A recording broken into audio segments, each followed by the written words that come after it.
जियो खुश रहो मुस्कुराओ क्या पता कल हो ना हो कल हो ना हो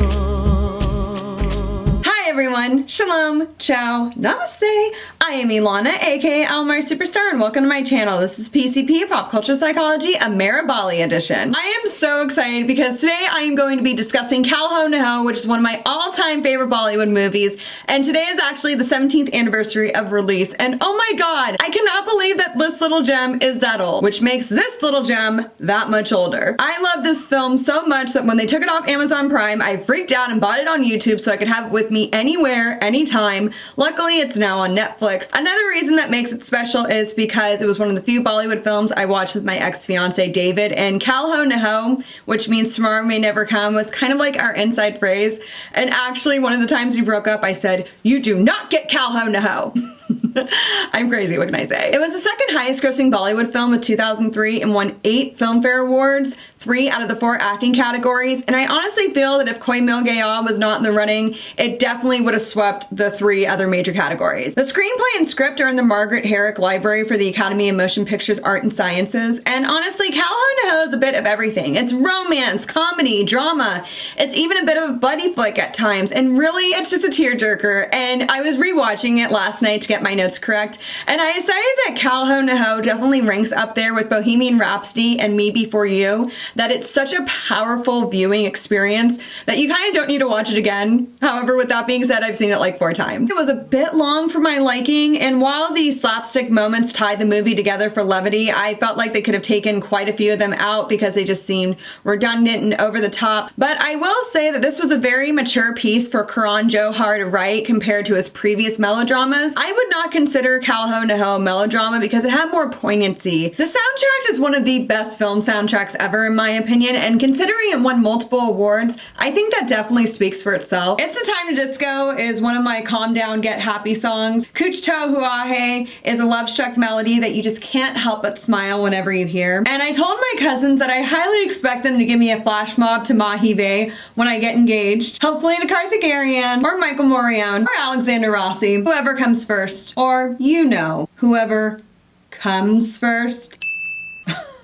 And this is why I have no friends. I even plan on walking down a Heartbeat, which is the instrumental theme from the movie, when I walk down the aisle. And that's another reason why this film resonates so much with me. It is one of the most beautiful scores that I have ever heard, and I get chills every single time I hear it. The signature song is definitely the title song, Kal Ho Naa Ho, which is a power ballad that was modeled after My Heart Will Go On from Titanic. The cast is definitely one of the standout features of this film, and I just adore Preity Zinta, who plays the lead role of Naina, and I highly suggest following her on Instagram because she's always so positive and uplifting. She really does live up to her name. Also, she has one dimple, but she's still a member of the Dimple Crew, and our birthdays are on the same day. Interestingly enough, the role of Naina was not written for her in mind. It was actually written for Kareena Kapoor Khan, who later regretted not taking on the film, as Naina was the role of a lifetime. But honestly, I just can't see this movie with anybody but Preity in it. She just did an incredible job in the role. Naina is stubborn and pessimistic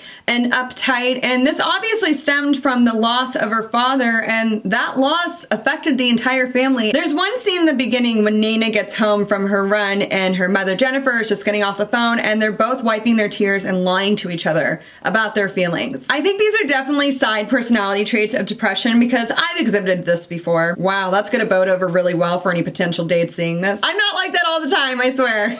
I will say that the mothers in this film also really tie the film together. I mean, you can't go wrong with Jaya Bachchan. She is pretty much like the Bollywood Meryl Streep. There's so many different archetypes in this film, but then there are those that we see over and over again, like the pestering grandma that keeps trying to marry Naina off, and then Naina's best friend, who is the chubby girl stereotype. Rohit is Naina's other best friend, who thinks he's some suave Lothario, but he's actually a nice guy, albeit having a bit of an ego. You can tell that he definitely matures as the film progresses. This also goes to show the great range that Saif Ali Khan possesses with his acting. Then enters Aman, who moves into the house across the street from Naina. He is upbeat and optimistic, a little bit crass, but overall positive with the right amount of humor and heart. I think everybody can benefit from having somebody like Aman in their lives because he is someone that truly wants everybody to be happy, and he can get them right back on track with a laugh and a smile. He provides this for Naina. And I will say that this is by far one of my favorite roles of Shah Rukh Khan's, next to Diwali Dahania Le Jange and Devdas. Another thing that really makes me happy is that in Sushant Singh Rajput's final film Dil Pachara, his character Manny has been compared to Aman,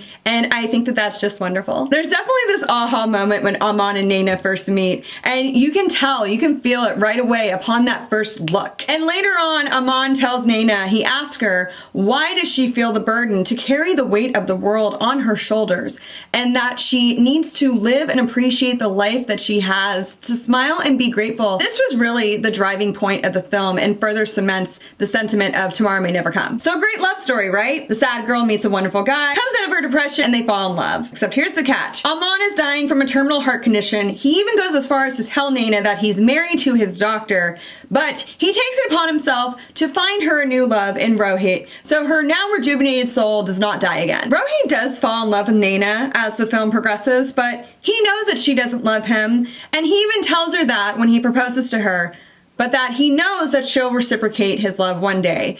It's definitely an example of one-sided love, and let me tell you, that sucks. Of course, Naina finds out about this, about not only that Aman took it upon himself to set up her and Rohit, but that he's dying, and it's just so devastating. Like I said, this film is a major tearjerker. In one of the most important scenes of the film, Aman is reading Rohit's diary out loud to Naina to proclaim his undying love for her, but the pages are actually blank, so those are Aman's feelings that he's projecting in the guise of Rohit. I know a lot of people have debated about how the film should have ended. With my previous explanation, you know where this is going. However, I think that if they would have ended it with Naina and Aman together, it definitely would have been hitting on the same territory as A Walk to Remember. While this film is not perfect, and some might consider it a bit sappy, I think that it has so much heart. That's why Kal Ho Naa Ho really speaks to me about how tomorrow may never come. And that is the wisdom that Aman imparts on Naina, and she even says that it was thanks to him that not only was she able to love her life, but she was able to love herself. He was just such a dazzling character, someone that truly touched the lives of every person he encountered. These are not the easiest times right now with this current global pandemic, but it's because tomorrow may never come that we should appreciate whatever we have, big or small, and love ourselves, because we are all truly amazing people. That is going to be it for this segment of PCP, Pop Culture Psychology. If you like this video, please be sure to give it a thumbs up, comment, and subscribe. I'll catch you in the next Flavor Martians. Bye!